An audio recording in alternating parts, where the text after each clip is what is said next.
Good afternoon. और जैसा expected था आवाज़ नहीं आएगी, क्योंकि इतनी अच्छी कमोडिटी खाकर आए हैं हम, उसके बाद तो नींद आनी चाहिए, आवाज़ नहीं आनी चाहिए। तो फिर से गुड मॉर्निंग। देखो, गुड मॉर्निंग पे गुड आफ्टरनून आ गया। देखिए, कभी भी लंच के बाद का सेशन तो बहुत ही अच्छा होता है, क्योंकि पेट भरा हुआ रहता है और पेट की गर्मी कहीं ना कहीं मार्केट की गर्मी से हमेशा पीछे ही रहती है।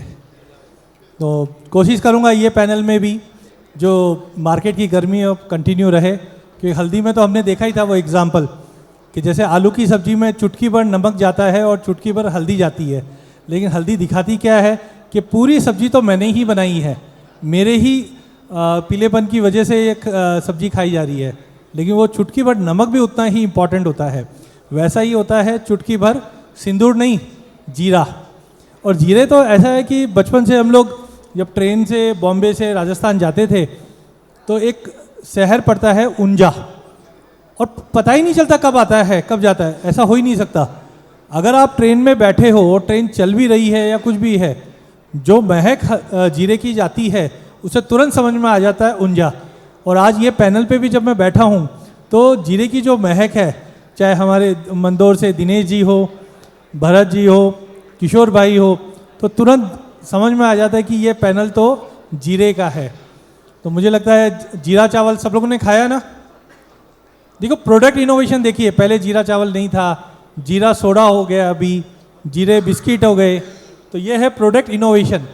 तो जब जब प्रोडक्ट इनोवेशन होगा तो कंजम्पशन तो बढ़ेगा, और जब कंजम्पशन बढ़ेगा तो घूम फिर के बात तो आती है भाव की, और वो भाव के एक्चुअल क्या भाव होने वाले, उसके लिए फिर से मेरे साथ मनोज जी, अमित और साथ में अनुज भी जुड़े हुए। इनका तो जर्नी हमने बहुत ही अच्छे से देखा है कि फाइनेंशियल मार्केट के साथ साथ अब फिजिकल मार्केट में भी अनुज पतंजलि को रिप्रेजेंट कर रहे हैं, तो दोनों मार्केट के ओवरव्यू हमें मिलते हैं।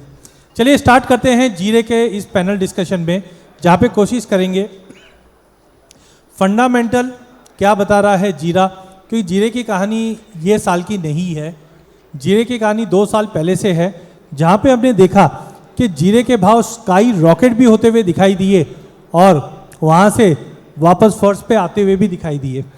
तो यहाँ पे हम देख रहे हैं कि बहुत ही अच्छा एक हार जैसी सिचुएशन बनी हुई है। पिछले साल अप्रैल में भी हमने 24,000 का भाव जीरा बनते हुए देखा दिनेश जी, उसके बाद फिर से हमने नीचे 180-190 के बीच का बेस बनते हुए देखा। क्या इस बार वापस 24.5-25 के ऊपर जाएगा या रुकेगा? क्योंकि 14% तो बढ़ा है, लेकिन जिस ढंग से अभी मोमेंटम बन रहा है कि जीरा बढ़ेगा या घटेगा, क्योंकि डिमांड धीरे धीरे इम्प्रूव हो रही है।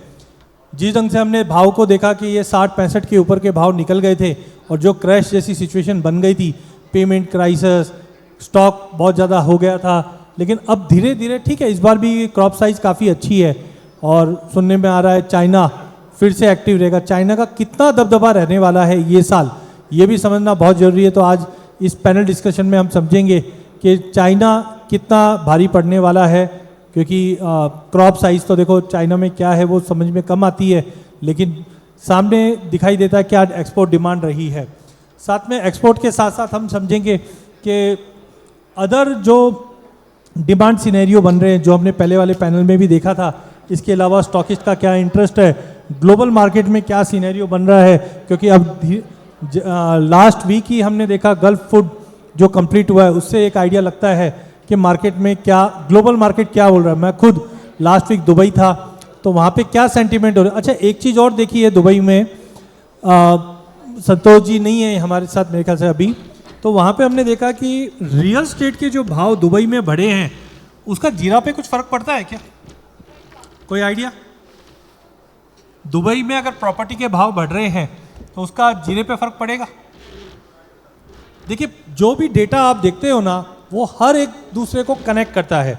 तो एक अच्छे व्यापारी के साथ बैठा था मैं, बोलता यार प्रॉपर्टी के भाव 2-3 साल में इतने ज़्यादा बढ़ गए हैं कि यहाँ पे वेयर हाउसिंग के लिए बहुत कॉस्ट ज़्यादा बढ़ चुकी है। इसकी वजह से वहाँ पे जो ट्रेड का सेंटीमेंट है वो टोटली चेंज हो चुका है। पहले आदमी इसको होल्ड करके चलता था, बट आजकल आदमी ट्रेड करने पे ज़्यादा उतारू है कि भाई मेरे पास होल्ड नहीं रह जाए, क्योंकि प्राइसिंग बहुत इंपॉर्टेंट है। बाद में हम समझेंगे फ्रेट कॉस्ट और करंट वॉलिटिलिटी में कैसा है। रिसेंटली हमने देखे एक्सपोर्ट के नंबर अगर आप देखोगे तो 5 साल के एवरेज के बियॉन्ड हमने 24 में देखा है। और कंसिस्टेंटली अगर आप सितंबर, अक्टूबर, नवंबर के फिगर्स देखोगे तो कंसिस्टेंट हमारे एक्सपोर्ट्स बने हुए। हालांकि बीच में हमने जून, जुलाई, अगस्त में थोड़े ड्रॉप देखे हैं, बट रुपए की गिरावट, ग्लोबल मार्केट में इतनी अनसर्टेनिटी होने के बावजूद भी हम देख रहे हैं हमारे एक्सपोर्ट थोड़े थोड़े अब इम्प्रूव होता हुआ दिखाई दे रहा है। वॉल्टिलिटी डेफिनेटली रहेगी। जनरली 5 साल के एवरेज में हम देखते हैं तो जनवरी, फरवरी, मार्च तो थोड़ा सा रेंज बाउंड रहता है। पिछले साल भी हमने देखा भाव में मार्च, अप्रैल में तेजी थी, फिर एक गिरावट आई। इधर भी दिखाई दे रहा है कि जनरली 5 साल के एवरेज में अगर हम देखें तो अप्रैल, मई, जून में भाव 5 साल के एवरेज में तेजी दिखती है। अराइवल प्रेशर अगर आप देखेंगे मार्च के बाद से, तो यहाँ पे हम देख रहे हैं कि मार्च, अप्रैल, मई में अराइवल प्रेशर था, फिर ड्रॉप आया। ये 2024 का है। फिर 2025 में आप देखोगे तो रिकॉर्ड अराइवल बढ़ते हुए देखिए, जो हमने 2021-22 में ऐसा स्पाइक आते हुए देखे थे, बट अब कंसिस्टेंटली अराइवल भी मेंटेन है। टेक्निकल चार्ट पे तो अमित ज़्यादा अच्छा बताएगा। यहाँ पे मुझे कुछ चाय का कप दिखाई दे रहा है। अमित, चाय का कप दिख रहा है ऐसा कुछ? तो ये चाय का कप की जो धुआं है कहाँ तक उड़ने वाली है ये भी हम देखेंगे। चलिए स्टार्ट करते हैं पैनल में। सबसे पहले तो हम फंडामेंटल साइड समझते हैं। तो इनकी जो बैठने के तरीका भी है वो ऐसे ही है कि फंडामेंटल थोड़ा सा भारी इस बार दिख रहा है, टेक्निकल कितना हल्का है या कितना मजबूत है ये भी हम समझेंगे।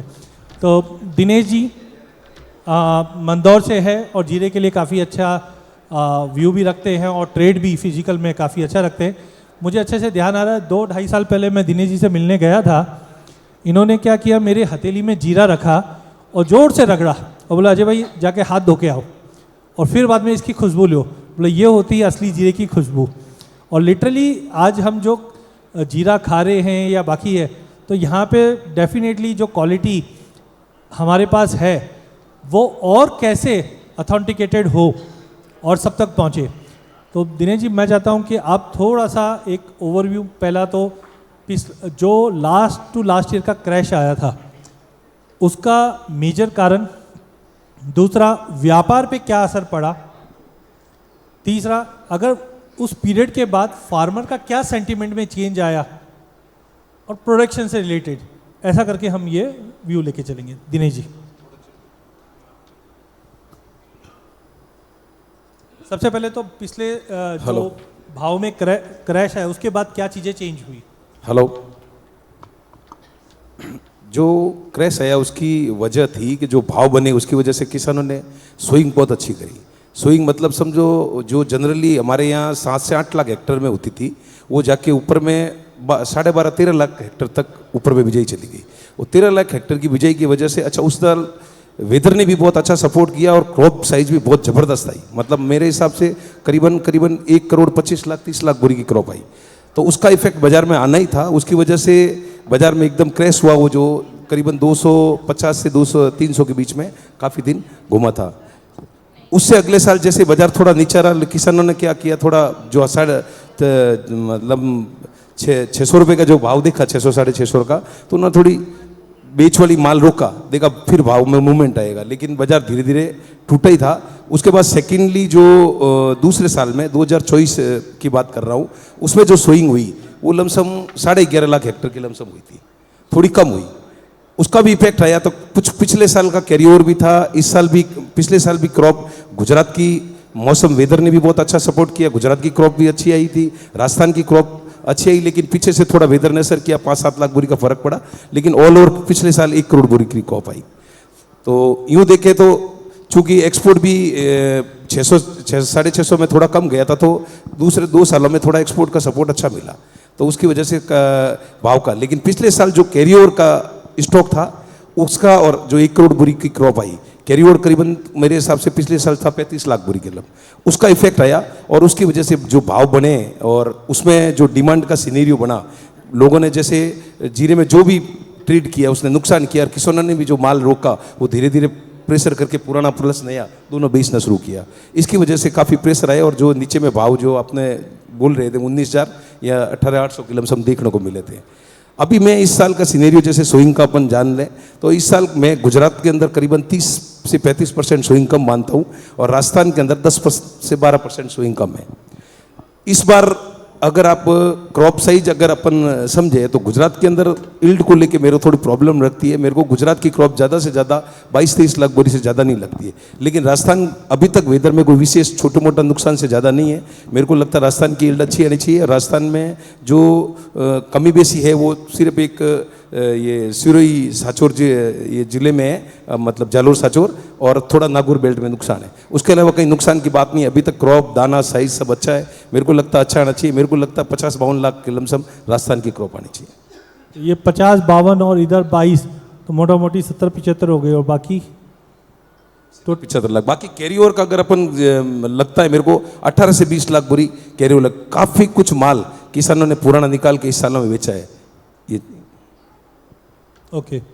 और अभी जो पेमेंट वाला जो इम्पोर्टेंट है, क्योंकि हमने देखा कि पिछले 2 सालों में जो उठापटक हुई है उसके बाद जो क्रेडिट लाइन है खास करके एग्री के अंदर, तो वैसा जीरे में भी असर पड़ा है? बिल्कुल, जीरे में भी इस चीज़ का असर पड़ा है। स्टॉकिस्ट की थोड़ी कैपेसिटी भी घटी है। और पिछले साल का अगर हिसाब लगावे, जो शुरुआत तेजी आई उसकी वजह से एक्सपोर्टर चाहे डोमेस्टिक ट्रेडर हो सब ने नुकसान किया। किसान पहले माल थोड़ा कम लाए, माल लाया था, लेकिन चूंकि पिछले साल फॉरवर्ड नीचे खुला था उसकी वजह से बाजार में शुरुआती दौर में, मतलब जैसे पिछले जैसे दिसंबर जनवरी फरवरी में माल कम गया, और जब एकदम से सब ने माल लिया तो उसकी वजह से थोड़ी डिमांड एकदम क्रिएट हुई। उसकी वजह से जो तेजी हुई उसका मुआवजा सब ने भुगता है। मतलब मेरे हिसाब से डोमेस्टिक ट्रेडर से लगा के एक्सपोर्टर सब ने नुकसान किया है उसमें। ओके। और अभी जैसे लास्ट 2 महीने में डिमांड की बात करें तो उसमें कुछ है? जैसे गल्फ फूड भी था लास्ट 2 महीने में, चूंकि अब सोइंग का टाइम जनरली जो अक्टूबर नवंबर होता है, उससे पहले गुजरात और राजस्थान में काफ़ी जगह बारिश हुई। तो बारिश की वजह से पहले इससे ही मतलब लोगों का अनुमान लगने लग गया कि भाई सोइंग इस बार घटेगी, क्योंकि चूंकि जीरे में होता है अगर जमीन के अंदर नमी होती है तो उसमें थोड़ा किसान सोइंग से हट जाता है, क्योंकि वो सही ढंग से पकता नहीं है और ना उसका कहीं कहीं नुकसान की जगह ज़्यादा रहती है। तो गुजरात में जो सोइंग का इफेक्ट है वो गुजरात में काफ़ी जगह बारिश ज़्यादा होने से उसका इफेक्ट हुआ। कई जगह लेट सोइंग हुई लेकिन लेट सोइंग हुई कि राजस्थान में भी काफ़ी लेट सोइंग ज़्यादा है। तो ओवरऑल अभी अगर मैं इस बार की क्रॉप की बात करूं तो आपने राजस्थान और इनका टोटल ऑल इंडिया कितना मान के चल रहे हो आप? मैं 70 से 75 लाख के बीच में हूँ। पिछले साल की कितनी? पिछले साल मैं 1 करोड़ बोरी की क्रॉप। तो 1 करोड़ से आप 75 में पकड़ूं? हाँ बिल्कुल। तो 25% कम है। हाँ ओके। उसी का इफेक्ट आया। उसकी वजह से ही मौसम जैसे वेदर ने भी जैसे मौसम की जो मार पड़ी नहीं उसकी वजह से लोगों को जो सोइंग कम हुई नहीं, उसी वजह से ये जो भाव अभी जो अपने को देखने को मिला ना, जो कच्चे मालों का भाव मैं बता दूं, जैसे 3500 वाला ऊपर में 4500 बिका है, और एनसीडेक्स जो 190 था ऊपर में 250 तक गया है। और कैरी अपन कितना पकड़ के चल रहे हैं? कैरी 18 से 20 लाख बोरी ये करंट का? हाँ। तो 18 से 20 लाख का कैरी पकड़ के चल रहे हैं, और कुल मिलाकर 75, तो 95 के आसपास का टोटल सप्लाई आप ये साल की मान के चल रहे हो। किशोर भाई, अपॉर्चुनिटी ढूंढने में बहुत ही बारीकी से देखते हैं, और ऐसा नहीं है खाली जीरे में। जीरा तो इनके घर के आजू बाजू में ही हम काफ़ी देखते हैं, अभी घर पे जाके भी आया था, लेकिन बाकी भी मार्केट के सेंटीमेंट और अपॉर्चुनिटी को अच्छा ध्यान रखते हैं। तो किशोर भाई, सबसे पहले तो जो इन्वेस्टमेंट के पॉइंट ऑफ व्यू से अगर हम देखें तो अपॉर्चुनिटी एग्री में बढ़ रही है या घट रही है, एक ओवरऑल सेंटीमेंट, और दूसरा क्रॉप को लेकर, जैसे दिनेश जी ने भी बताया पिछले साल का क्रॉप, ये साल का क्रॉप कैरी क्या है और उसमें आपके क्या नंबर्स है? सबसे पहले तो मैं एनएस मीडिया वाले को धन्यवाद देना चाहूँगा कि इस मंच पर मेरे को आमंत्रित किया। रही बात जीरे के इन्वेस्टमेंट की, तो ये जो साल है ये साल मसालों का साल है। 2023 में तेज़ी आने के बाद लगभग 1000 दिन के अंदर हमेशा एग्री आइटम के अंदर सर्किल घूमता है और तेज़ी बनती है। मोस्ट ऑफ मैंने देखा, मैं इस बिज़नेस के अंदर 40 साल से हूँ। मैं 17 साल की उम्र के अंदर मैं बिज़नेस में आया था जीरे के अंदर। आज मेरी 56 प्लस एज है। चांदी जैसी तेज़ी आ जाएगी क्या? नहीं, वही मैं बता रहा हूँ। तो देखो, मसाले में एक ऐसी बात है, ऐसा नहीं कि जीरा ही चल रहा है, आप मसाले में सभी आ गए, जीरा, हल्दी, धनिया, मिर्ची सब आ गए। आप देखो अचानक ऐसा क्या हो गया कि भाई सबके अंदर प्रोडक्शन कम हो गया, और 2023 में सब में तेज़ी आ गई थी, जीरा हो, मिर्ची हो, सब में तेज़ी थी। तो क्या होता है कि हमेशा किसान भाव दे के सोइंग करता है। जब भी भाव बढ़ते हैं सोइंग इतनी ज़्यादा बढ़ जाती है कि मतलब अपना जो खपती होती है, जो कंजप्शन होता है, उससे ज़्यादा अपना स्टॉक बढ़ जाता है। यही हुआ जीरे के अंदर। 2023 के अंदर जीरा का प्रोडक्शन कम था। एक्चुअली वो तेज़ी ओवर बन गई थी, इतनी तेज़ी होनी नहीं चाहिए थी, वो ओवर बनी। उसके हिसाब से ज़्यादा मंदी आई 2024 में। आपको बता दूँ 300 का जीरा सीधा 650 हुआ, और 650 का जीरा उसी साल के अंदर 250-300 रुपये हो गया। यही कारण था कि तेज़ी ओवर आई थी, उसके सब ज़्यादा मंदी आई। हमेशा ये ध्यान रखना, कभी भी जब भी तेज़ी ज़्यादा बने उसमें निकल जाना चाहिए, कभी भी वेट किसी का नहीं करना चाहिए। 2023 में जो भाव बने, उसके बाद 2024 के अंदर देखो आप, 2024 में क्रॉप करीबन 1 करोड़ 20 लाख का था और कैरी फॉरवर्ड था करीबन 7-8 लाख बोरी। फिर भी जीरा 224 होके 304 रुपये जाके आया, मतलब 50 रुपये की तेज़ी, 100 रुपये की तेज़ी उसी साल में बनी। अब ये गलत तेज़ी बनी थी, इसलिए 2025 में वापस मंदी आ गई। क्यों? कि किसान क्या होता है कि मतलब 650 का भाव देख के माल को रोक दिया कि भाई वापस मेरे भाव आएंगे तब मैं बेचूंगा। छोटे व्यापारी ने रोक दिया, लेकिन जो बड़े गणितकार है, जो कैलकुलेशन वाले, उनको तो मालूम था कि ये फर्जी तेज़ी है या किसी भी कारण से तेज़ी आई है, वो वापस घटने वाले। और वही कारण हुआ 2025 के अंदर। 2025 में अंदर बॉटम बन गया जीरे का, 180-85 रुपये जीरा जाके आ गया। क्योंकि 2024 में जो क्रॉप 15-20 का था वो आके घट के आ गया 97 आसपास का क्रॉप आ गया 2025 में, और वही क्रॉप अभी जो इस साल है उससे भी कम है। तो ये 1000 दिन का जो सर्कल होता है, ये इस तेज़ी का कारण बनते हैं। वापस अगली साल तेज़ी बनेगी, वापस प्रोडक्शन, ये अगली की बात होगी कि मौसम कैसा रहा, इसके आधार पर बात करेंगे अपन। अब इन्वेस्टमेंट की बात हुई तो मैं तो ये बोलूँगा कि चाहे जीरा हो, हल्दी हो, मिर्ची हो, धनिया, जब भी आपको जहाँ भी लगे वहाँ इन्वेस्ट करना चाहिए। ये तेज़ी का 15-20% कभी भी आपको 25% अच्छी तेज़ी दिखा सकता है, और जहाँ भी मुनाफा वहाँ बेचना चाहिए।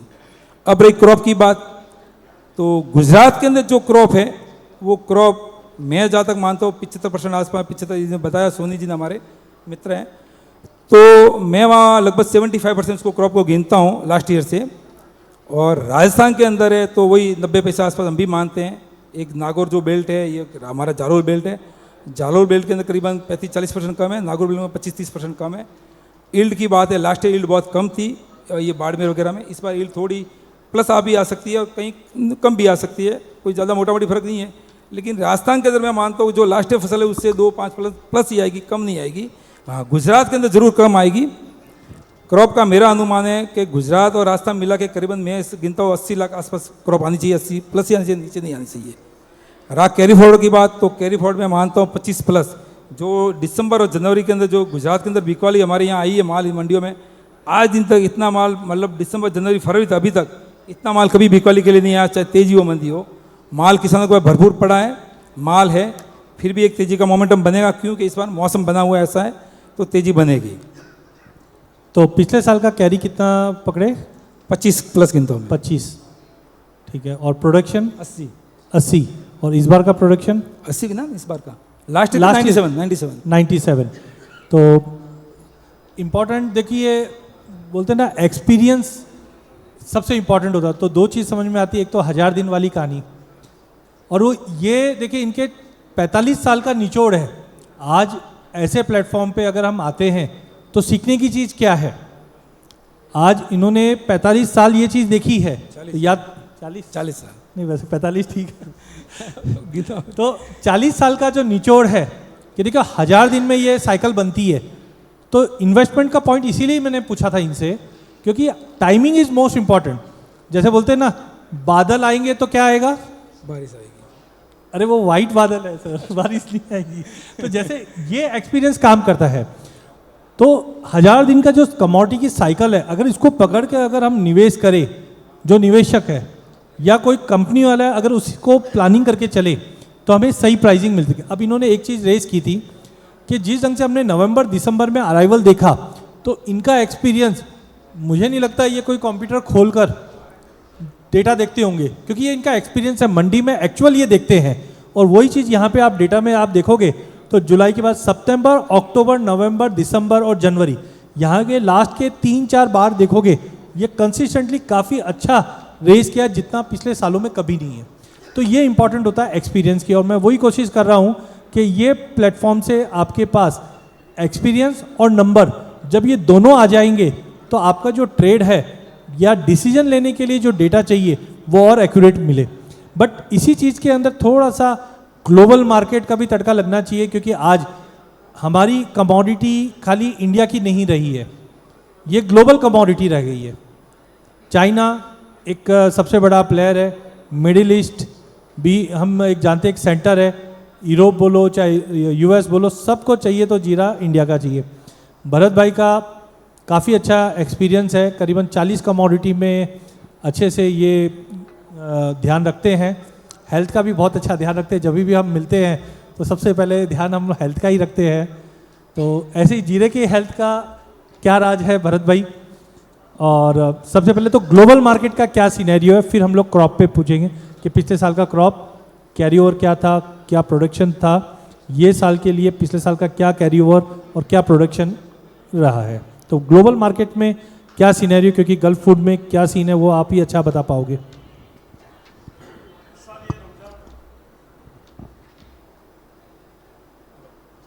एक और चीज़ बता देता हूँ, यहाँ पे पैनल पे जितने जन बैठे हैं, हम एथनिकल परिवार है हमारा, सब एथनिक परिवार के अंदर ही हम हैं, और एक्चुअल में ऑब्जेक्टिव भी यही रहता है कि सारे अच्छे इन्फॉर्मेशन मिले। भरत भाई। सर इस साल थोड़ा गल्फ फूड वीक ही रहा, आवाज़ भी थोड़ी सी मजबूत जीरा बढ़ेगा सर। जीरा तो बढ़ेगा, जीरे में तो कोई बात नहीं। गल्फ फूड थोड़ा वीक रहा इस साल, क्योंकि इस साल थोड़ा टाइम पीरियड अर्ली था। एवरी ईयर गल्फ फूड होता है 15 से 20 फरवरी के बीच में, 15 से 25 फरवरी के बीच में।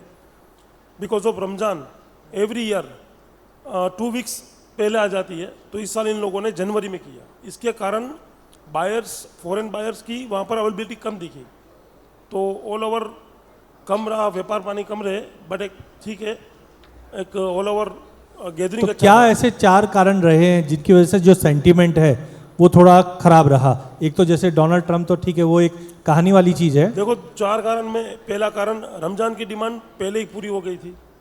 पहले ही पूरी हो गई, ये नहीं समझ में आई।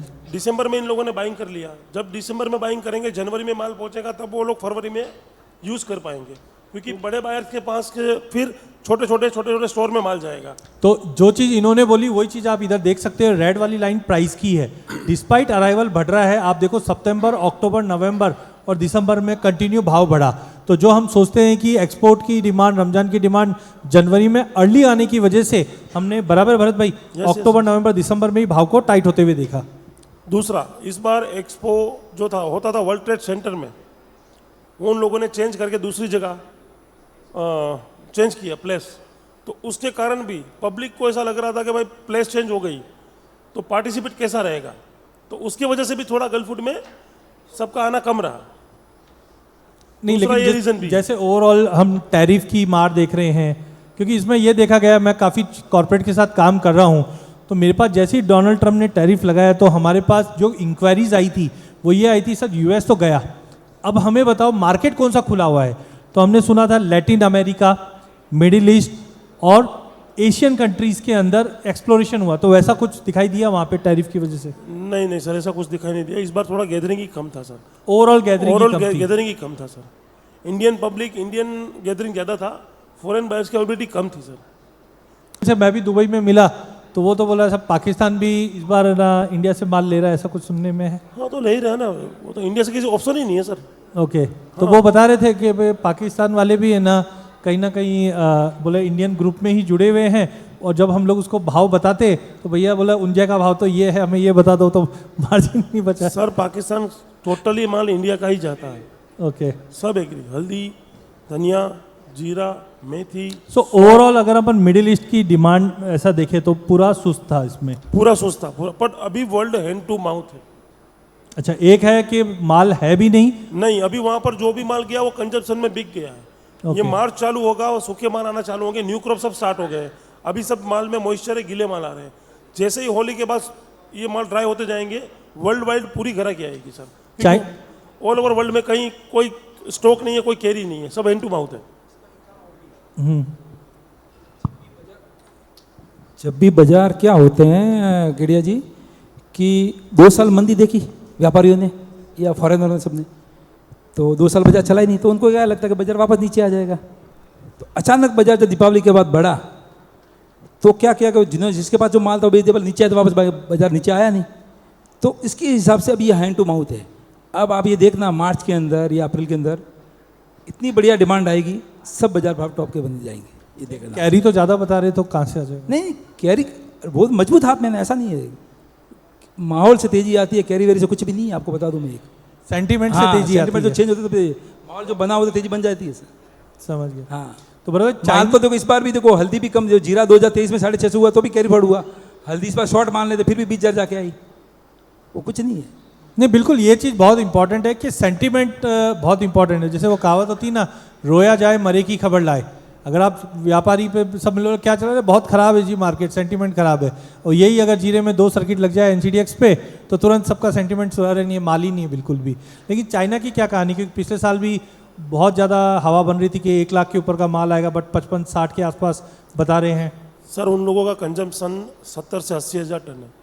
2023 में जो जीरे का हाई बना, वहाँ माइक उन लोगों थोड़ा ने सा सोइंग नजदीक। स्टार्ट की। माइक थोड़ा 2023 में जो जीरे का हाई बना, वहाँ उन लोगों ने सोइंग स्टार्ट कर दी। वो लोग उसमें सक्सेस गए। अभी एवरी ईयर वहाँ पर फसल आएगी।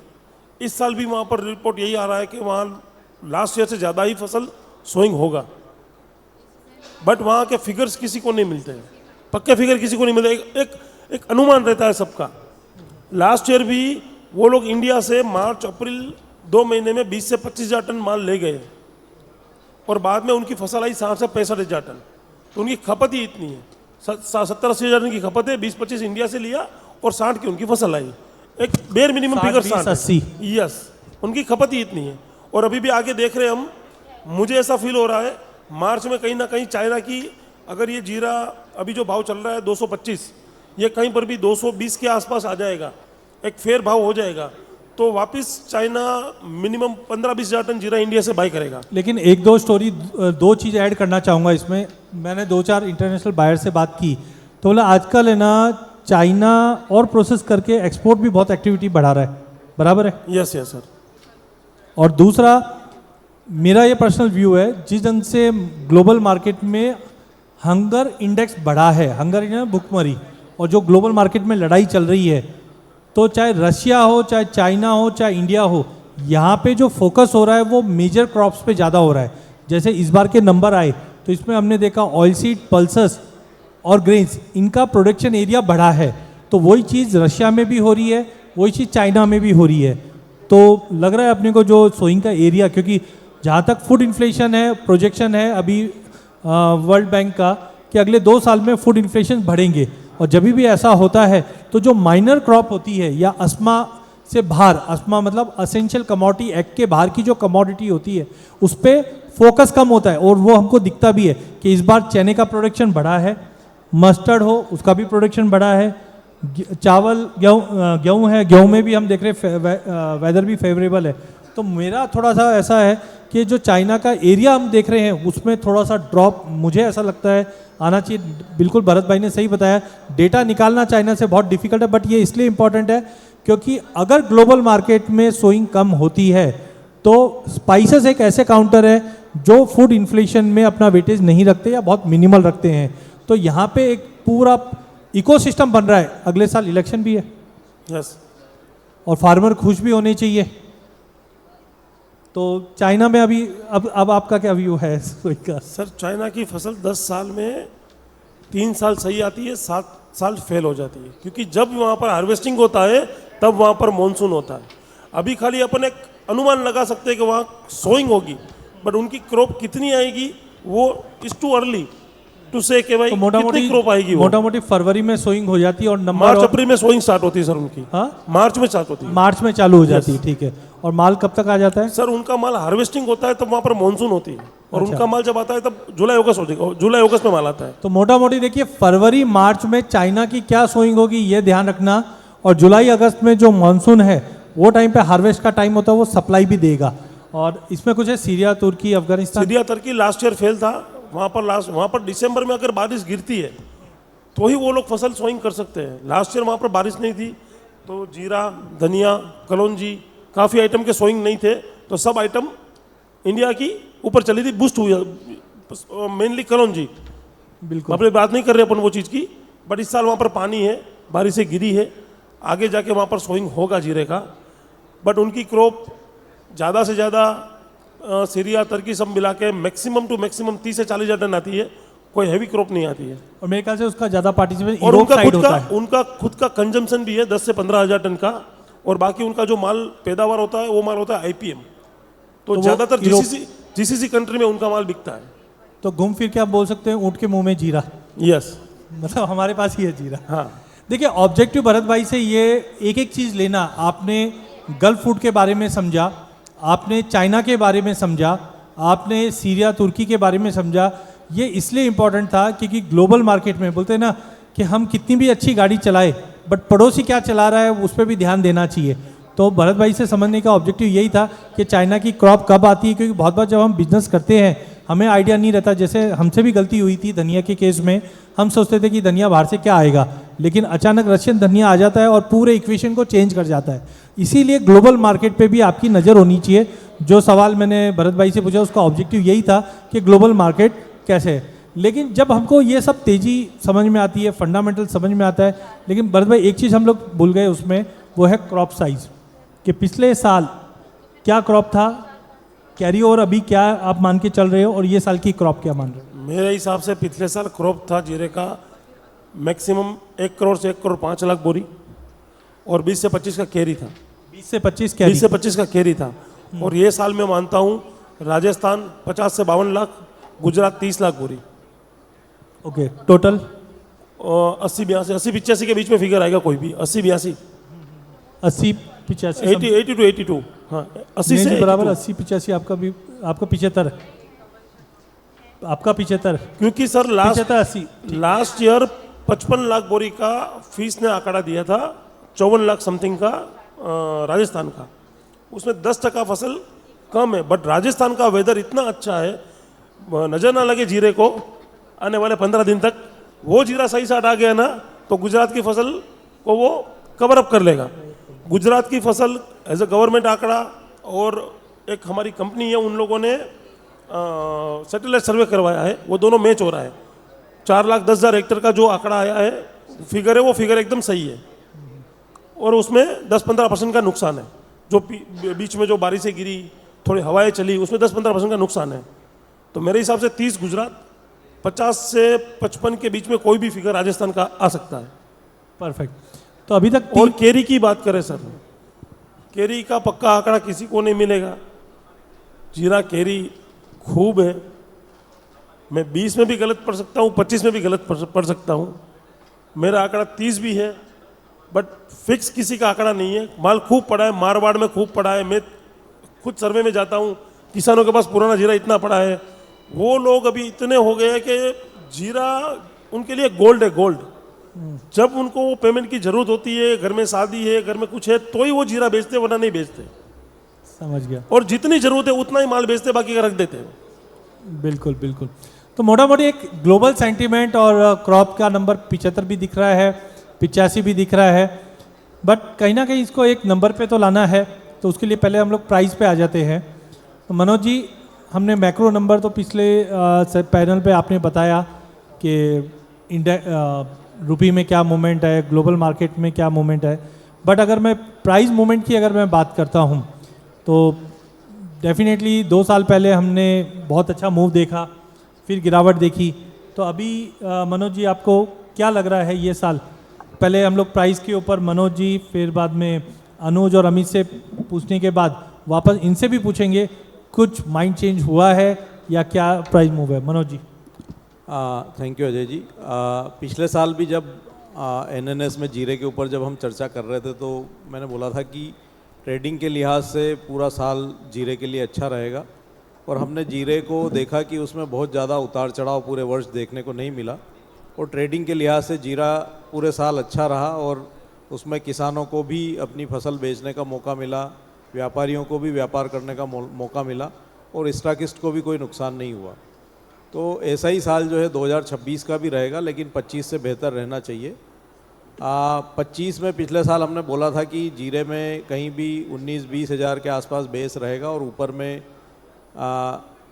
ऑप्टिमम केस में 25,500, बेस्ट केस में 28,200 तक का प्रेडिक्शन था, और 25,500 तक हमने कीमतों को जाते हुए भी देखा। इस बार भी हमारा मानना है कि जीरे में जो डाउनसाइड है वो कहीं ना कहीं 21,000 से 20,000 की जो रेंज है वो एक जीरे का बेस रहेगा इस साल भी। और 21,000 से 20,000 की रेंज में जीरा आए तो इसको वापस जो है लेना चाहिए इस साल के लिए। इवन स्टॉकिस्ट भी स्टॉक करना चाहे तो कर सकते हैं। ऊपर में हमारा मानना है कि 26,700 तक जीरा जो है वर्ष 2026 में जा सकता है।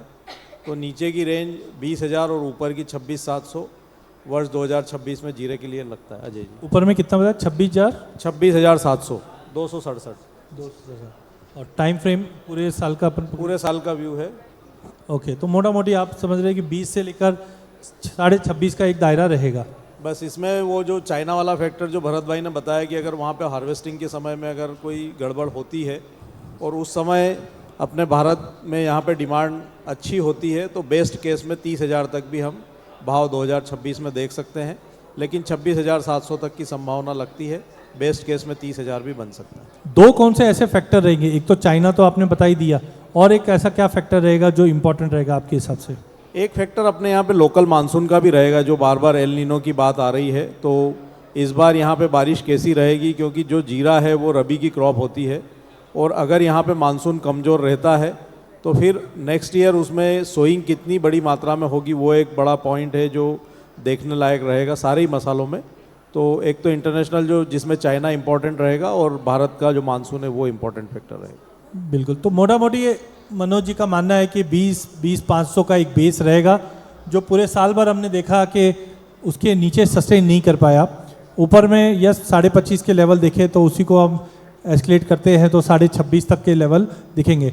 बट अनुज, आपका एक्सपीरियंस तो दोनों जगह रहा है, फाइनेंशियली भी आप अच्छे से मैक्रो को भी देखते हो, करेंसी को भी देखते हो और अब पतंजलि को रिप्रेजेंट कर रहे हैं, तो एक अच्छा शो आप लोग भी देखते हैं। तो उसी का एक डायलॉग अनुज आपके लिए कैसा लग रहा है? जीरा, देखिए जीरा तो हम देखिए गोल्ड सिल्वर तो हम देखते ही हैं, तो जीरे को तो हीरा ही बोलते हैं। तो गोल्ड सिल्वर और जीरा तो तीनों ने ही अपनी अच्छी मोमेंटम दिखाई हुई है। और 2023-24 में जो 23 में हाई बनाया था जीरा ने, उसके बाद से क्योंकि उस टाइम पे क्रॉप बहुत कम थी तो उसका रेप्लिकेशन प्राइस में देखने को मिला था। और अभी ये जो टाइम अभी चल रहा है 2026 का, तो वी आर एक्सपेक्टिंग कि जिस तरीके से जियो पॉलिटिकल कंसर्न, देखिए ईरान में अभी भी क्लैरिटी नहीं है वॉर को लेके, तो कहीं ना कहीं जो डिमांड सिचुएशन है या जो क्रॉप सिचुएशन है वो वहाँ पर आपको डेफर करेंगी। प्लस यहाँ पर 2-3 चीज़ें बहुत इंपॉर्टेंट है। पिछले कुछ महीनों में हमने इंडस्ट्रियल मेटल्स की डिमांड बहुत बढ़ती हुई देखिए, प्राइस बहुत शूट अप हुए हैं। तो एक इंडस्ट्री को मेंटेन करने के लिए, एक इंडस्ट्री को रन करने के लिए जो कॉस्टिंग है वो इंक्रीज़ हो चुकी है। प्लस क्रूड के भाव भी बहुत इंक्रीज़ हुए हैं, डॉलर भी यहाँ पर जो है वीक होता हुआ दिखाई दिया, रुपये यहाँ पर वीक होता हुआ दिखाई दिया है। तो ये 3 फैक्टर ऐसे हैं जो कहीं ना कहीं एक इंडस्ट्री सेटअप करने के लिए बहुत कॉस्टली रहता है। तो ऐसे में जो एक इंडस्ट्री चला रहा है उसके लिए कहीं ना कहीं एक कॉस्ट बहुत बड़ा फैक्टर पड़ता है। और ऐसे में अगर आप देखेंगे तो लेबर कॉस्ट भी बहुत इंक्रीज़ हुई है। तो अगर आप रॉ मटेरियल ले भी रहे हैं तो कहीं ना कहीं जो फाइनली प्रोडक्ट बनेगा वो ऑलवेज आपको थोड़ा सा महंगा ही पड़ेगा। और कहीं ना कहीं जिस तरीके से जियो पॉलिटिकल कंसर्न्स हुए हैं तो कहीं ना कहीं पैदावार में डेफिनेटली इम्पैक्ट आया है। और इस बार भी हमें लगता है कि जो क्रॉप होगी वो हो सकता है कि 20 से 30% कम आती हुई दिखाई देगी। तो इन सब फैक्टर को नज़र में रखते हुए हमारा ये मानना है कि, और दूसरा तीसरा फैक्टर जो इंडिया के पर्सपेक्टिव से है वो मानसून को लेकर है। क्वेश्चन मार्क है इस बार मानसून को लेकर कि मानसून कैसा रहेगा। और हमारा ये इन हाउस मानना है कि इस बार ये जो साल है 2026 ये एग्री कमोडिटीज़ के लिए बहुत अच्छा हो सकता है, जिसमें आपके पल्सेस भी हैं, मसाले भी हैं, आपके और भी आइटम है, क्योंकि मानसून इस बार क्वेश्चनेबल रहेगा। तो उसकी वजह से आपको अच्छा खासा मोमेंटम एग्री पूरे सेक्टर में आपको देखने को मिलेगा। सो पर्टिकुलर जीरे में भी मुझे लगता है कि जो ट्रेंड होगा वो यहाँ पर अभी हो सकता है कि अराइवल की वजह से थोड़ा बहुत भाव दबे नीचे।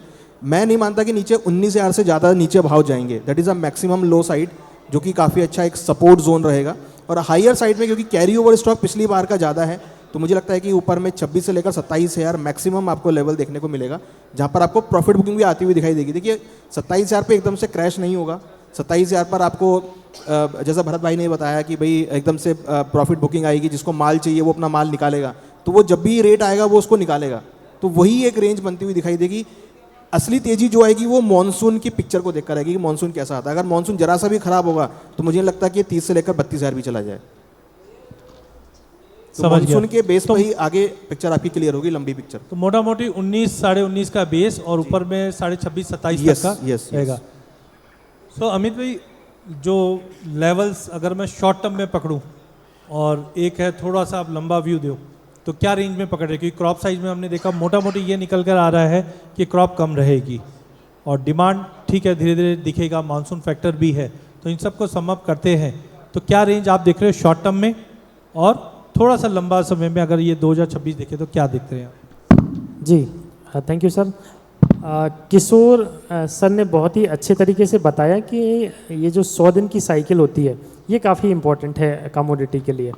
तो तेज़ी मंदी से थोड़ा सा इसको अगर हम जोड़ दें तो अगर किसी साल किसी भी आइटम में तेज़ी आ जाए तो हो सकता है पैदावार उसके बाद जो है ज़्यादा ही होती है जनरली देखा जाए, तो 2 से 3 साल उसके बाद फिर तेज़ी थम जाती है और 2 से 3 साल तेज़ी थम गई तो उसके बाद फिर पैदावार कम होती है और फिर से नई तेज़ी आती है। तो ये तो सिंपल सा साइकिल है, इसको तो एक जो है लेमैन भी आसानी से समझ सकता है। 65,000 के भाव बने, काफ़ी पैदावार हुई, वापस भाव 18,400 के बन गए। 18,400 के बने तो हो सकता है पैदावार कम हो इस साल नहीं तो अगले साल, तो मेरे को लग रहा है 1 या 2 साल में वापस फिर से तेज़ी आएगी। तो ये तो सिंपल सा साइकिल है। अब थोड़ा सा इसको मैं लेवल से अगर जोड़ देता हूँ तो शॉर्ट टर्म के लिहाज से अगर 1-2 महीने की मैं बात करूँ तो ओवरऑल वही सेम 20,600 20,000 एक बेस रहना चाहिए अभी हाल फिलहाल के लिए, जो कि जैसा कि मैं हर बार बोलता हूँ 200 दिन का एक एवरेज है, तो 20,000 के आसपास इसका 200 दिन का एवरेज है, तो वो एक बेस रहेगा। मैक्स टू मैक्स 19,900 मान के मैं चल रहा हूँ, तो 19,900 से लेके 25,000 अभी जो रिसेंट में इसने टॉप बनाया था 25,100 25,000 के आसपास, ये एक रेंज रहेगी। 20,000 20,600 और ज़्यादा से ज़्यादा 19,900 से लेके 25,200 ये अभी हाल फिलहाल शॉर्ट टर्म की रेंज हो सकती है। तो अगर 20 के करीब प्राइजेस मिलते हैं तो जो फिजिकल व्यापारी हैं ट्रेडर हैं वो ले सकते हैं, या फिर जो NCDX में जो लोग ट्रेड करते हैं वो भी माल ले सकते हैं। उसके बाद 25,000 के आसपास प्राइजेस मिलता है तो एक बार प्रॉफिट बुकिंग भी कर सकते हैं, क्योंकि 20-21 का अगर 25,000 होता है तो ठीक ठाक रिटर्न मिल जाता है। तो एक रेंज अभी इस रेंज में प्ले करना चाहिए। फिर जैसा ये रेंज कब तक की ये मान रहे 2 हैं? महीने तक मैं मान के चल रहा हूँ, 2 मैक्स टू मैक्स 2 अगर महीने किसी को समझो 2 महीने हाँ के बियॉन्ड है तो हाँ, तो उसके आगे मेरे को लग रहा है प्राइजेस जैसा कि सभी लोग बता रहे हैं, अभी आप भी बता रहे हैं कमोडिटी की सुपर साइकिल चल रही है, और देखा जाए तो 150 करोड़ की पॉपुलेशन है हमारी, नंबर 1 पे आ गए हम देखा जाए पॉपुलेशन के मामले में। तो मेरे को लग रहा है कंजम्पशन तो किसी हाल में जो है कम होने वाला है नहीं, पॉपुलेशन बढ़नी ही बढ़नी है। तो एक बेस कमोडिटी का रहता है, पहले 12-13 हज़ार का एक बेस हुआ करता था जीरे का, अभी हाल फिलहाल देखा जाए तो लास्ट ईयर हमने 18,000 के आसपास का बेस माना। अब मेरे को लग रहा है इस साल के लिए 20,000 रुपये इसका बेस हो जाएगा। प्राइजेस धीरे धीरे कुछ ना कुछ करके जैसे डिमांड बढ़ती है तो ऊपर के साइड ही जाना है। तो मेरे को लग रहा है प्राइजेस 25,200 के ऊपर अगर निकलते हैं तो जो मेरा लेवल है कल भी मैंने डिस्कस किया था 29,700 रुपये का, ये एक ऊपर की रेंज हो सकती है। तो ओवरऑल 20 से 25 और फिर अगर ऊपर की रेंज खुल जाती है, कुछ डिमांड और एक्स्ट्रा निकल के आती है, 25,200 के ऊपर प्राइजेस निकलते हैं मेनली। अगर मैं चार्ट के बेस पे करूं तो 25,200 के ऊपर 29,700 रुपये।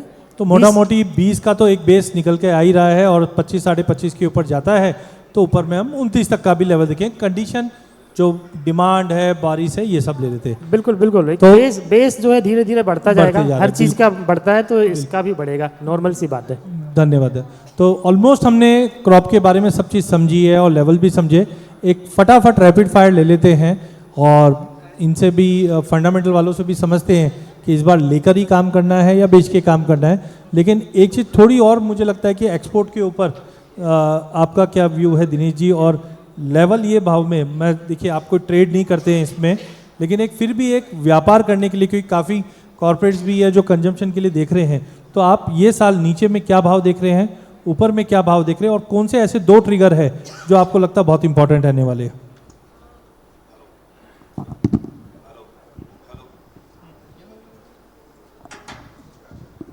सबसे पहले तो मैं एक्सपोर्ट के बारे में बात कर रहा हूँ।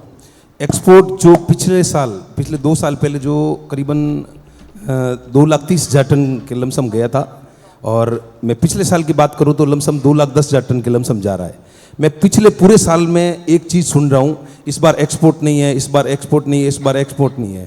फिर भी मैं कैलकुलेशन में कर रहा हूँ तो अभी मेरे पास जो डाटा है उसके हिसाब से मैं लगा रहा हूँ, तो लमसम अगर जोड़े तो जनवरी से लगा के दिसंबर तक 2,10,000 टन यानी करीबन 42 लाख बोरी जीरा एक्सपोर्ट हुआ। उसके बाद भी मैं जानता हूं कि जीरा वैल्यू एडिशन जैसे कई तरह के मसालों में मिक्स होकर भी एक्सपोर्ट में जा रहा है। तो मेरे हिसाब से एक्सपोर्ट हालांकि जो कम जा रहा है या नहीं है करते हुए भी 42 लाख बुरी चला गया, लेकिन अगर एक्सपोर्ट अच्छा आता है तो मेरे को लगता है इस बार 2.5 लाख टन से ऊपर एक्सपोर्ट जाना चाहिए। मेरे को लगता है चाइना के अंदर भी जो उसके पास जो क्रॉप थी वो लमसम अभी निपट चुकी है। मेरे को लगता है जो नई हार्वेस्टिंग जो चाइना कर रहा है उसकी फसल आने से पहले चाइना को भी एक अच्छा खासा माल अपने यूज के लिए लेना पड़ेगा। उसके अलावा मेरे को लगता है गल्फ कंट्री जैसे बांग्लादेश का डिस्टर्बेंस जो सब जगह जो जिस ढंग से माहौल बना हुआ है, मेरे को लगता है आने वाले साल में एक्सपोर्ट की डिमांड भी अच्छी रहेगी। डोमेस्टिक तो अपन सोच ही रहे हैं 150 करोड़ की जैसे पब्लिक बोली है, और जो जिस ढंग से अपना कल्चर बढ़ रहा है, रेस्टोरेंट वगैरह सब जगह डिमांड जैसे जिन लोगों का लिविंग स्टैंडर्ड बढ़ रहा है, उस हिसाब से मेरे को लगता है दिनों दिन जीरे का कंजप्शन बढ़ रहा है। तो कोई ज़्यादा जिस ढंग से क्रॉप है, मेरे को लगता है नीचे का जो लेवल है जीरे का, मैं मानता हूँ अभी शॉर्ट टर्म के अंदर मेरे को लगता है 22,000 का जीरा भी नहीं घटेगा, जो अभी 27-28 का भाव चल रहा है। और मेरे को लॉन्ग टर्म में 21,000 रुपये की मंदी नहीं लगती है, और ऊपर में मेरे को लगता है 280 से 300 रुपये के भाव बनना चाहिए। एनसीडेक्स का भाव बोल रहे हैं आप? हाँ, एनसीडेक्स का भाव बन रहा हूँ। कच्चे माल का अगर आप भाव गिनो तो मैं कह रहा हूँ 20,000 का पूरे साल की मेरे को मंदी नहीं लगती है, और ऊपर में मेरे को लगता है 275-80 रुपये का भाव बन सकते हैं। बड़े तो 20,000 का बेस आप मान के चल रहे हो, ऊपर में 275-280 का कच्चे माल का तैयार माल का जैसे अपन मैं बात कर रहा हूँ 21,000 रुपये से लगा के 280 से 300 रुपये का रेंज बन सकता है। ओके, मेरे हिसाब से जीरे का सबसे इस सर्कल, क्योंकि मसालों का साल है, मेरे को लगता है जीरे में जो भी ये 5-7-10 दिन के लो बनेगा उसमें जरूर 100% माल परचेज करना चाहिए। पूरा साल जीरे के लिए बहुत अच्छा रहेगा। किशोर भाई, आपके हिसाब से क्या 2 चीज़ है जो ध्यान रखना चाहिए और भाव नीचे और ऊपर में? एक्सपोर्ट जो कम इस बार कम जाने का कारण एक ही था कि चाइना है ना वो कम ले गया, क्योंकि उसकी खुद की क्रॉप थी, इसके हिसाब से चाइना इस बार एक्सपोर्ट कम ले गया। हमेशा वो 60-70 टन ले जाता, इस बार वो कम से कम अपना 20-1 टन गया है, तो उसकी वजह से कम गया, और इसलिए एक्सपोर्ट 15-20% कम हो सकता है। लेकिन रेगुलर डिमांड है, इंडिया की डिमांड बढ़ी है, नीचे भाव के अंदर भी डिमांड का इफेक्ट आता है। हमेशा होरे का जो डिमांड होती है वो 4-5% एवरी ईयर बढ़ती है, 4 से 5%। तो इसके हिसाब से जीरा जो कच्चे भाव का हमारे पास जैसे 20 किलो का भाव चलता है, तो मंडियों के अंदर भी चल रहा है भाव नया पुराने माल का 4200 आसपास, तो वो 4,000 यानी कि 200 रुपये बराबर है। 200 रुपये किलो में यदि जीरा अच्छा सूखा माल मिलता तो लेना चाहिए। ऊपर के अंदर 5500 रुपया एक बार जा सकता है मेरे हिसाब से, तो वहाँ पर एक बार प्रॉफिट बुकिंग करना चाहिए। थोड़ा लोग सब लोग एनसीडेक्स को ऐसा बेस मान के चलते हैं, तो एनसीडेक्स के हिसाब से क्या 20,000 का भाव? हाँ, यदि देखो 200 रुपये में कच्चा माल मिलता तो एनसीड का 220 रुपया हो गया। ओके, हाँ, क्योंकि 20 रुपये का खर्चा आता है क्लीनिंग व्लिनिंग का वगैरह वारदा, तो ये 200 से एनसीड 220 और कच्चा माल 200 रुपया। ऊपर में? ऊपर में 260-65। 260-65 मान के चलिए, ठीक है। भरत भाई? सर अपन ने क्रॉप की बात तो की, बट खपत की बात किसी ने नहीं की कि खपत कितनी है इसकी बोरियों में। ओके, क्रॉप किसी ने 75 बोली, किसी ने 85 बोली, किसी ने 72 बोली। मैं आपके पास ही आ रहा था उसी के लिए। मैं समझ गया कि आप क्या पूछना चाहते हैं। क्या बात है। मेरे हिसाब से कैरी को साइड में रख देते हैं। अगर 80-85 क्रॉप है, अपनी बेयर मिनिमम खपत 90 लाख बोरी है, बेयर मिनिमम 90-95 एक्सपोर्ट के साथ? विद एक्सपोर्ट 40 से 45 एक्सपोर्ट, 50 लाख बोरी डोमेस्टिक कंजम्पशन है अपना। 50 और 40 मिलाकर 90 अपना हाँ, हो जाता है। 90-95 के बीच अपना खपत है। ये जीरा 4,000 का कच्चा, 200 रुपये का कच्चा जीरा, 220 रुपये का एनसीडीएक्स, गुड बाइंग अपॉर्चुनिटी है। ऊपर में 260-65 के घर दिख सकते हैं, और आगे ग्लोबल सिनेरियो में कुछ भी चेंज होता है तो ये जीरा और भी नई ऊंचाइयां छू सकता है। ओके, तो मोटा मोटी निकल कर आया कि 200 का एक बेस बना हुआ है, ऊपर में 250 265 है। पर लास्ट एक तीनों से एक ही वर्ड चाहिए मुझे, मनोज जी, अनुज एंड आप कुछ और ऐड कर रहे हैं? ठीक है, तो एक ही चीज़, ऊपर में मैक्सिमम क्या लग रहा है? बेस्ट केस में 30,000, 26,700 2026 में लगता है, और जीरा वर्ष 2026 भी ट्रेडिंग के लिए बेहतर साल होगा। नीचे में लेके ही काम करना चाहिए, बेच के काम नहीं करना। अनुज? देखिए, अभी हमने सबको सुना, मैंने इन बिटवीन एआई चेक किया, तो एआई का भी आप सुन के हैरान हो जाएंगे कि एआई ने क्या बोला, क्योंकि एआई का बहुत बड़ा उफोरिया मार्केट में चल रहा है। हमने आईटी स्टॉक्स करेक्ट होते हुए देखे हैं, तो एआई को भी यहाँ पे जगह देना बहुत इंपॉर्टेंट है। तो एआई के थ्रू अगर आप सुनेंगे तो यू विल अमेज कि एआई ने भी बोला है कि डाउन साइड मैक्सिमम 20,000 हो सकता है और ऊपर में मैक्सिमम 25,000 हो सकता है। तो ये आर्टिफिशियल इंटेलिजेंस का नहीं, ए फॉर अनुज होता है वो तो पता चल गया, आई से क्या है वो नहीं समझ में आया। इंटेलिजेंस कुछ भी लगा अच्छा, अनुज इंटेलिजेंस। अच्छा, तो ये निकल कर एआई की, और हमारे भी ऑलमोस्ट सभी के जो डेटा है वो इसी के अकॉर्डिंग है। तो मेरा भी ये मानना है कि 19 से 20 हज़ार डाउन साइड होगा, हायर साइड 25 से लेकर 26 हज़ार, डिपेंड करेगा मानसून के ऊपर। अगर मानसून जरा सा भी डेफिसिट होगा तो ये 30-32 कोई नहीं रोक पाएगा उस रेट को। आपका? सीधा सीधा मैं ट्रेडिंग कॉल ही दे देता हूँ यहाँ पे। एनसीडीएक्स के हिसाब से अगर 21,000 के आसपास मिले तो लेना चाहिए, बाय है। 25,000 के आसपास एक बार बुकिंग करनी चाहिए। 25,000 पे एक बार मेरे को लगता है वहाँ से रुकेगा, 4,000 पॉइंट, 3-4,000 पॉइंट मिल सकते हैं। 25,200 के ऊपर निकलता है तो फ्रेश खरीदना है 29,700 के लिए। बिल्कुल। तो धन्यवाद सभी का। और जो करक्स निकल कर आया इस पैनल में, हाँ,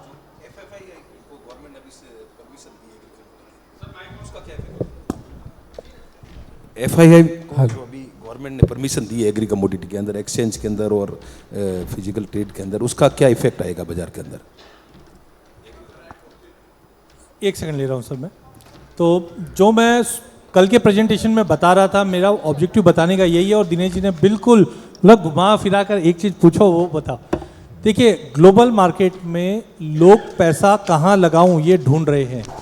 जो FII बोल लीजिए या DII बोल लीजिए, क्योंकि काफ़ी म्यूचुअल फंड से मैं जब मिला तो वो ढूंढ रहे हैं एग्री एज ए इन्वेस्टमेंट।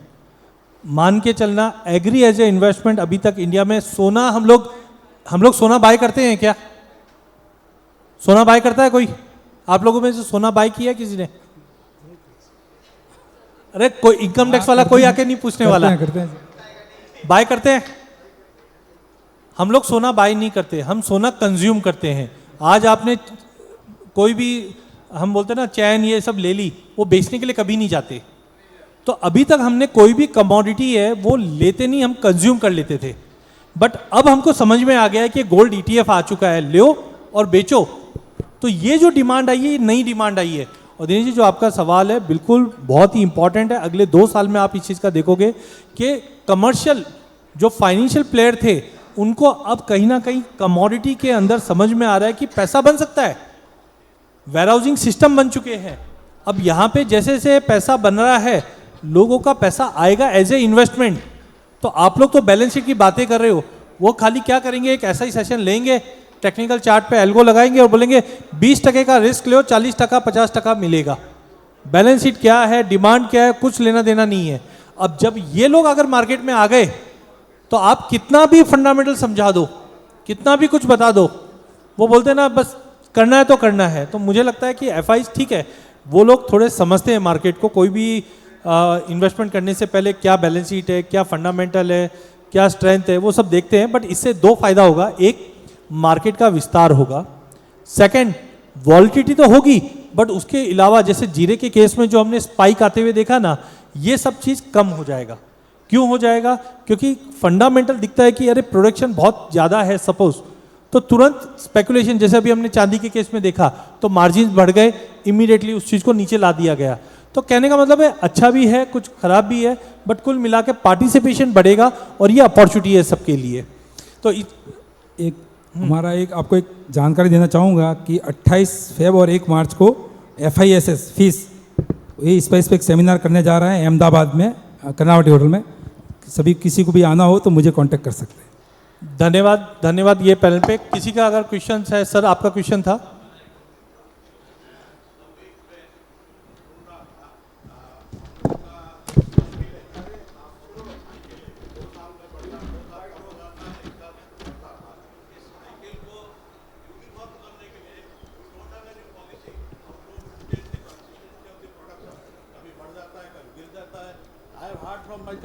कभी बढ़ जाता है, कभी गिर जाता है। सुनो, पॉलिसी हम लोग का इम्प्लीमेंट नहीं कर सकते। नहीं, बिल्कुल इनका सवाल है कि जिस ढंग से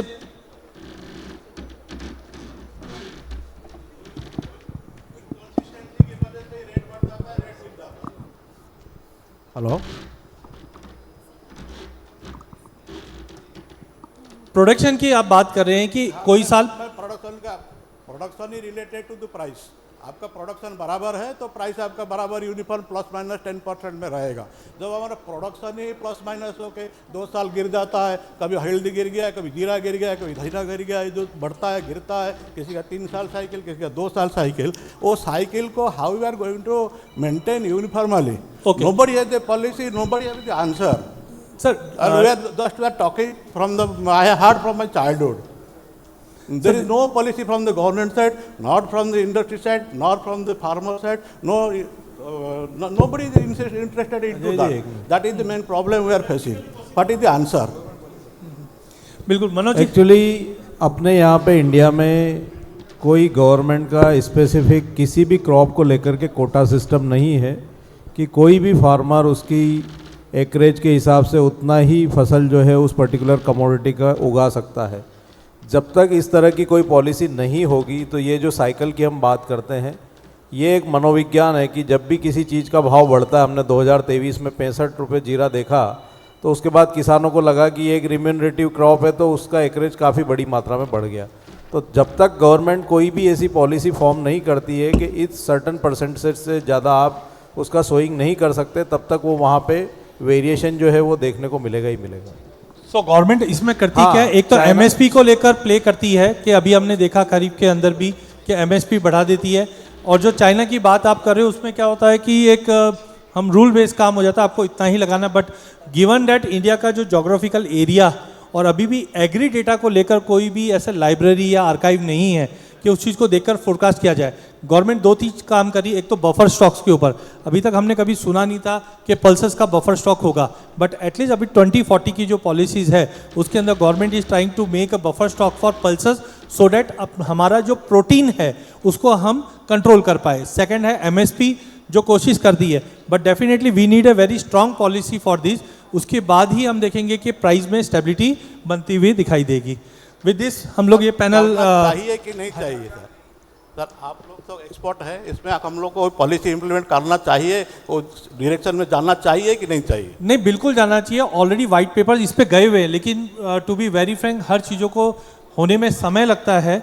बट ऑलरेडी ये चीज़ काफ़ी कंसर्न्स उठाए हैं कॉर्पोरेट्स की ओर पे कि अगर हमको कंसिस्टेंट सप्लाई मिलती रहेगी, इवन जो हम इंपोर्ट कर रहे हैं उसके ऊपर भी एक एड वैलोरम जैसा मोमेंटम होना चाहिए, जैसा हमारी रिक्वायरमेंट है उसके हिसाब से हम ओपन करें। But there are certain pressure. अभी हमने पल्सेस में देखा कि डोनाल्ड ट्रंप ने हमने टैरिफ लगा दिया पल्सेस पे, पीली मटर की इंपोर्ट हमने देखा, उसकी वजह से क्या सिचुएशन है। But there are many things to be done. But एक प्लेटफॉर्म से हम खाली ये चीज़ के ऊपर जानकारी ले सकते हैं, हम कैसे इसको सेफगार्ड कर सकते हैं हमारे बिजनेस के लिए। तो देयर आर सर्टन टूल्स कि हम सीजनलिटी को वॉच करें, बाकी फैक्टर जो आज हम यहाँ पे करने की कोशिश कर रहे हैं। बट गवर्नमेंट के रडार पे है, काम हो रहा है, बट द स्पीड जो हमें चाहिए, आज आईसीयू में पेशेंट है बट अभी भी हम उनसे पूछ रहे हैं कि आयुर्वेदिक दवाई लोगे क्या करोगे, वो एक सीन है अभी भी। सर सेकंड क्वेश्चन है, हम लोग Any कल other से बात questions? कर रहे हैं एआई का ऊपर हम लोग बात कर रहे हैं। Nowadays everybody is talking about AI without going into the depth. How हम लोग इसके AI हमको एक कमोडिटी का ऊपर वो कितना इफेक्ट करेगा, how it will affect, how we are going to introduce any no solution has no answer has come out from the panel from yesterday onwards, but I like to know how it, if you get something else from the AI on commodity, it will help us to go into depth. Sir देखिए, AI will provide you support while harvesting. AI आपको support करेगा मौसम की जानकारी निकालने के लिए कि क्या मौसम हो सकता है। AI आपको प्रोवाइड करेगा कि सॉइल की कितनी प्रोडक्टिविटी है। AI आपको सपोर्ट करेगा कि आप कितने एकरेज में कितनी क्वालिटी, आप कितना क्वांटिटी आप पैदा कर सकते हैं। AI आपको सपोर्ट करेगा प्राइस प्रेडिक्शन में। तो AI जो है बेसिकली इट्स अ टूल जहाँ पर आप जो आपको रिक्वायरमेंट है वो आपको सपोर्ट करेगा। It's a very vast product जो कि अब आने वाले टाइम में आपको दिखाई देगा। तो ये हर चीज़ में आपको सपोर्ट करेगा। आपको सपोज अगर आप फार्मर हैं, आपको चाहिए भाई मेरे को इस सॉइल में मेरे को जीरा लगाना चाहिए या कोई भी कमोडिटी लगानी चाहिए नहीं लगानी चाहिए, तो AI will support to you. AI आपको एनालिसिस करके देगा कि किस कहाँ पर कैसा मानसून होगा या कैसी बारिश होगी, सॉइल में कितना कंटेंट कितना है। तो AI के थ्रू आप एक आइडिया लगा पाएंगे और विदाउट मैनुअल इंटरवेंशन। यहाँ पे सबसे बड़ा इंपॉर्टेंट चीज़ है कि मैनुअल इंटरवेंशन बिल्कुल नहीं होगा उसमें। जो उसने एनालिसिस किया उसके अकॉर्डिंग आपको रिजल्ट निकाल के देगा, भाई ये रिजल्ट इसमें हो सकता है। सो मैं सम अप करता हूँ अनुज का। अनुज जो बोलना चाहता है वो ये है कि पहले क्या होता था, हमारे पास सवाल आते थे तो हम क्या हमारे दादा नानी के पास जाते थे, उनके पास हर चीज़ का जवाब हो। अब उसको वो चेंज करके मराठी में तो हम AI बोलते हैं, कुछ भी सवाल चाहिए हम वहाँ से पूछते हैं और रिजल्ट आ जाता है। तो वैसा ही है, AI कोई मैजिक नहीं करने वाला। AI के पास डेटा है और वो जानता है आप उस डेटा को कैसे यूज़ कर सकते हैं। आज अगर आपने पूछा यहाँ पे मैं ये लगाऊं तो वो क्या करेगा, 10 साल का डेटा निकाल के बता देगा और आपके पास रिजल्ट देगा। तो एक्चुअल में यही चीज़ है जो मैं गलत हूँ, बट जैसे हम लोग दादा दादी के साथ पहले बैठने की आदत होती थी वो हमारी छूट चुकी है। अगर आप उनके साथ बैठेंगे तो तुरंत वो बता देगा कि भाई तुमको ये करना चाहिए, ऐसा करना चाहिए, पॉलिसी ऐसी बनानी चाहिए, लेकिन वो चीज़ भूल गई। इसके लिए हमारे पास नया दादा दादी आए, उसको हम बोलते हैं AI ChatGPT। वो भी यही करते हैं, अपने डेटा में से डेटा निकाल के देते। बट फ़र्क ये है, हमारे दादा दादी के पास जो एक्सपीरियंस था वो उनका खुद का लिया हुआ एक्सपीरियंस था, और ये दुनिया का लिया हुआ एक्सपीरियंस लेकर हमको दे रहे हैं। तो इसके बाद कुछ ऑफ सीजन है, मैं सर इसका ऑफ द डाइस हम लोग डिस्कस कर क्वेश्चन पूछ रहा हूँ आज सर ऑफ द डाइस हम लोग लेते हैं क्योंकि एक नेक्स्ट सेशन और चालू होने वाला है। हम लोग का Yes, sir. Agriculture university, last question, हमारा एग्रीकल्चर यूनिवर्सिटी सब आज तक रूरल गांव तक पहुंच नहीं पा रहा है। एग्रीकल्चर डिपार्टमेंट सब कुछ है, लेकिन अभी तक पहुंच नहीं पा रहा है। They are not able to 100% fulfil their demand in respect of technology, respect of everything, not by 100%। If it is 50% also बहुत अच्छा होता। लेकिन AI हम बात करते हैं ऊपर लेवल में बात करते हैं, how many years it will take to go to the ground level.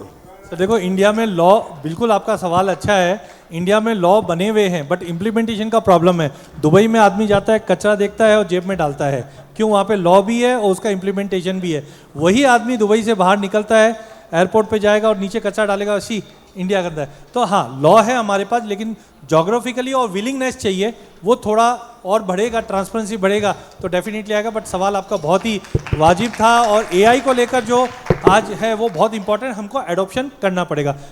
Thank you very much sir.